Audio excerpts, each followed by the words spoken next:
Movie की शुरुआत में हमारी मुलाकात होती है विक्टोरिया से, जो एक इंडस्ट्री की मालिक होती है और वो एक इंडस्ट्री को चला रही होती है। जो आपको सीन में दिख रहा है, ये बड़ा सा अंडा सा पृथ्वी के आकार का, इसमें ब्लू बीटल है। लेकिन कुछ लोग कहते हैं कि ब्लू बीटल इसमें नहीं है, ये फेक है। लेकिन विक्टोरिया इसे महसूस कर पा रही होती है। उसके बाद उसमें से वो ब्लू बीटल निकाल के सुरक्षित जगह पर छुपा देती है। इसके बाद हम एक लड़के को देखते हैं जो लॉ की पढ़ाई करके अपने घर वापस लौट रहा था, जिसका नाम होता है हाइमे। उसके बाद हाइमे अपनी फैमिली से मिलता है। फैमिली से मिलने के बाद वो लोग लंच करते हैं। तो लंच में उसकी बहन उसे बता देती है और उसके घर वाले भी उसे बताते हैं कि जो घर था उसका किराया 3 गुना हो चुका था, इसलिए वो बिक चुका है। और एक दुकान भी थी तो वो भी बिक चुकी थी। अब हाइमे इस सब बातों को सोचकर बहुत ही ज़्यादा परेशान हो जाता है और रात को अपनी बहन के साथ बातचीत करते हुए हाइमे उससे प्रॉमिस करता है कि मैं इतना पढ़ लिया हूँ, ये कब काम आएगा, इसलिए मैं नौकरी करूँगा और नौकरी करके अपनी फैमिली की लाइफ को लग्जरी बना दूँगा। उसके बाद वो लोग विक्टोरिया की हवेली में नियुक्त किए जाते हैं और वहाँ पर उसके बाद हम विक्टोरिया के घर पर विक्टोरिया की भतीजी जेनी को देखते हैं। और जेनी विक्टोरिया पर गुस्सा हो रही होती है क्योंकि वो एक प्रोजेक्ट पर काम कर रही होती है। एक डिवाइस जो होती है वो इंसान की अगर पीठ में लगा दी जाए तो वो उसमें एक्टिव होकर उसे बहुत ताकतवर बना देती है और वो सोल्जर जो बनता है वो हज़ारों की संख्या में आदमियों को एक साथ मार सकता है। और तो जेनी उससे कहती है कि अगर मेरे फादर ने इस प्रोजेक्ट को बंद कर दिया था क्योंकि ये बनने के बाद दुनिया को तबाह कर सकता है, तो फिर तुमने इसे स्टार्ट क्यों किया। तो विक्टोरिया जेनी से कहती है कि तुम्हारे फादर के बाद में इस कंपनी को मैंने संभाला, अब तुम्हारा इस कंपनी में केवल हिस्सा है, इसलिए तुम और तुम्हारी माँ मेरे काम के बीच में दखलंदाजी ना दो। इनकी बहस में हाइमे भी बीच में कूद पड़ता है और हाइमे की इसमें नौकरी चली जाती है।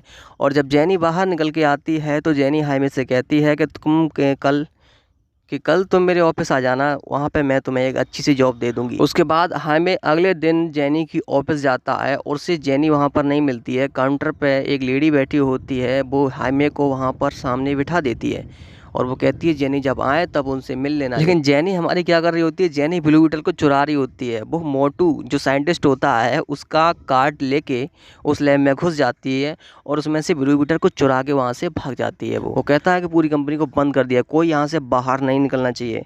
इसी दौरान हाइमे से मुलाकात होती है जेनी की और जेनी हाइमे को दे देती है वो ब्लू बीटल जो पैक होता है एक पिज्ज़ा के बॉक्स में। और जेनी उससे कहती है कि कुछ भी हो जाए इसे खोलना मत।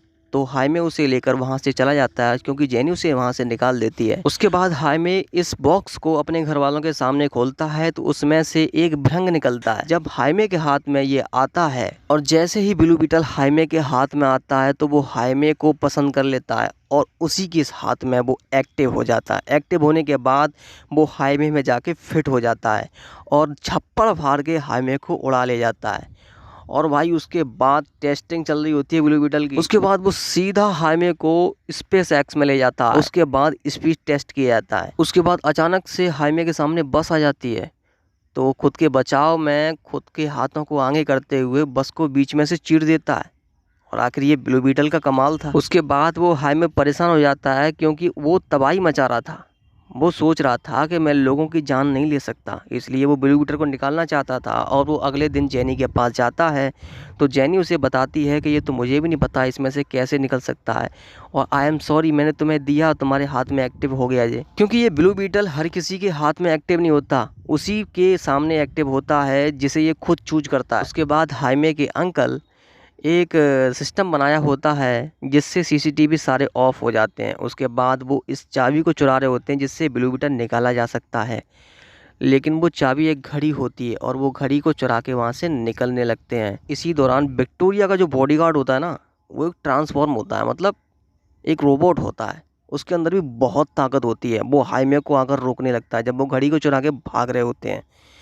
तो हाइमे की ब्लू बीटल जो होती है वो अपने आप एक्टिव होकर जैसे ही वो ट्रांसफॉर्म हाथ मारता है हाइमे में तो वो रोक देती है और उस ट्रांसफॉर्म को उठा के इतना दूर फेंकती है कि कुछ मत पूछो। उसके बाद उस इंसान को गुस्सा आ जाता है और वो रोबोट में तब्दील हो जाता है। उसके पीछे एक लेंस लगा होता है, एक बटन होता है, उसको दबाकर वो रोबोट बन जाता है पूरी तरीके से। अब उनकी फाइट शुरू होती है, सिग्नल देते हुए ट्रांसफॉर्म को मारने लगते हैं उस रोबोट को और उनकी बहुत तगड़ी फाइट होती है। भाई क्या सीन्स दिखाए गए हैं, ये सीन आपको मूवी में देखने के बाद पता चलेगा, मूवी ज़रूर देखिएगा। और हाइमे उसे छोड़ देता है, लेकिन रोबोट पागल की तरह उसके पीछे पड़ा होता है, क्योंकि वो बहुत गुस्से में होता है और उससे ब्लू बीटल छीनना चाहता है हाइमे से वो, क्योंकि विक्टोरिया का ऑर्डर था, इसलिए वो उसके पीछे पड़ जाता है। और फिर हाइमे को पीट पीट के वो बेहोश कर देता है। उसके बाद उसका अंकल उसे बचा लेता है, लेकिन वहाँ पर उसे ब्लू बीटल नहीं मिलता। तो क्या होता है, जब वो तीनों लोग उस वहाँ से बच के निकल के एक हवेली के अंदर होते हैं, तो विक्टोरिया वहाँ पर आई होती है और ये बात जेनी को पता चल जाती है। और विक्टोरिया हाइमे की फैमिली को टारगेट करने वाली होती है और वो टारगेट करते वक्त उसकी फैमिली को मारना चाहती है, लेकिन जब क्योंकि जेनी को पता चल चुका था, इसलिए जेनी उसे बता देती है कि हाइमे अपने आप को एक्टिव करो। तो हाइमे एक्टिव करने का प्रयास करता है, लेकिन वो हो नहीं पाता। इसलिए हाइमे को पता चलता है कि हाइमे के अंकल ने हाइमे को बताया था कि ये तुम्हारे मरने के बाद ही तुम्हारे शरीर से निकलेगा, इसका कोई रास्ता नहीं निकलने का।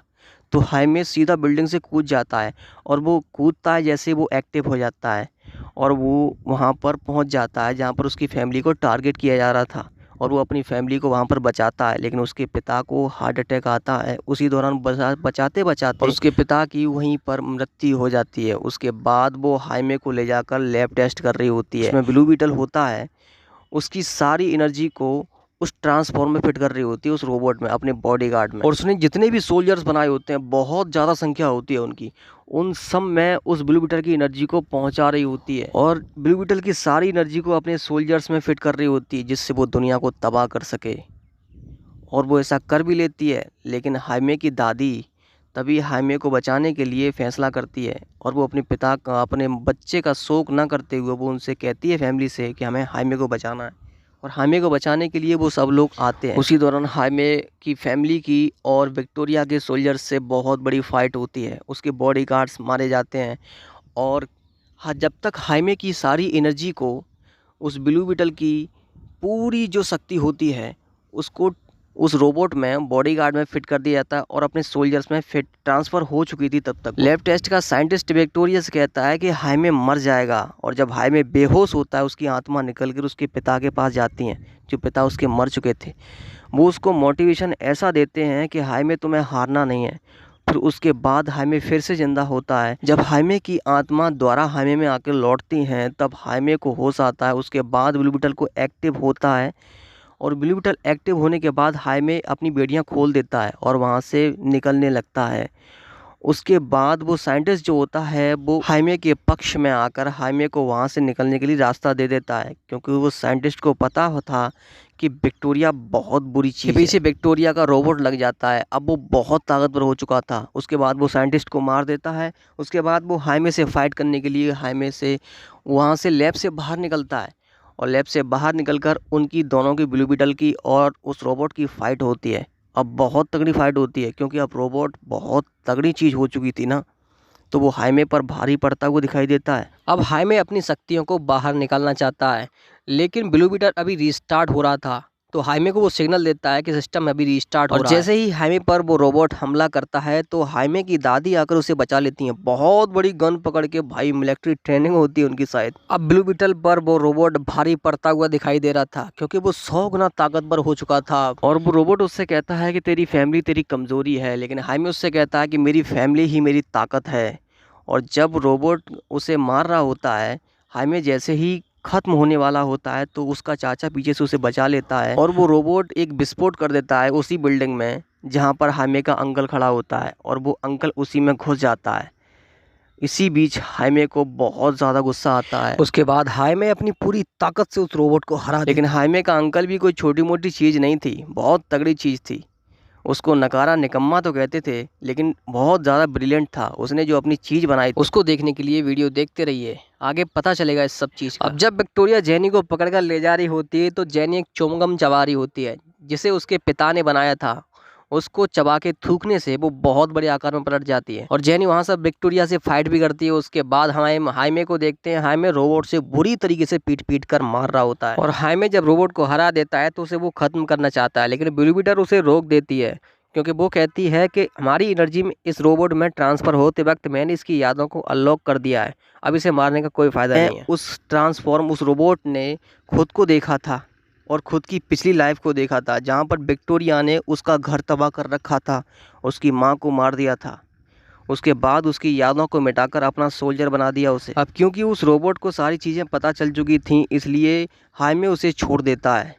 उसके बाद वो विक्टोरिया उसके हाथ लग जाती है और विक्टोरिया को ट्रांसफॉर्म उस रोबोट की यादें अनलॉक हो चुकी थीं, तो बस समझ चुका था कि विक्टोरिया एक विलन है और वो विक्टोरिया को पकड़कर खींच कर लाता है और अपनी पूरी ताकत के साथ वहाँ पर विस्फोट करता है और हाइमे को उसका ब्लू बीटल सिग्नल देता है कि अपनी एनर्जी को विस्फोट करने वाला है, तुम यहाँ से भागो। तो हाइमे वहाँ से फिर जाने लगता है। जैसा कि पिछले मैंने बताया था कि हाइमे का जो अंकल है वो बच जाता है, क्योंकि उसने यान बनाया होता है, उस यान की मदद से वो बच जाता है। उसमें एक रस्सी लटकी होती है, उस रस्सी की मदद से उसे पकड़ कर वो बाहर आ जाता है और बिल्डिंग ब्लास्ट हो जाती है, लेकिन हाइमे का अंकल बच जाता है। उसके बाद ये मूवी यहीं पर एंड होती है और विक्टोरिया को वो ट्रांसफॉर्म उसे मार देता है और हाइमे की फैमिली और जेनी एक साथ रहते हैं और हाइमे और जेनी का तो प्यार हो ही चुका था, तो वो बेहद खुश थे और यहीं इसी के साथ ये मूवी यहीं पर एंड होती है।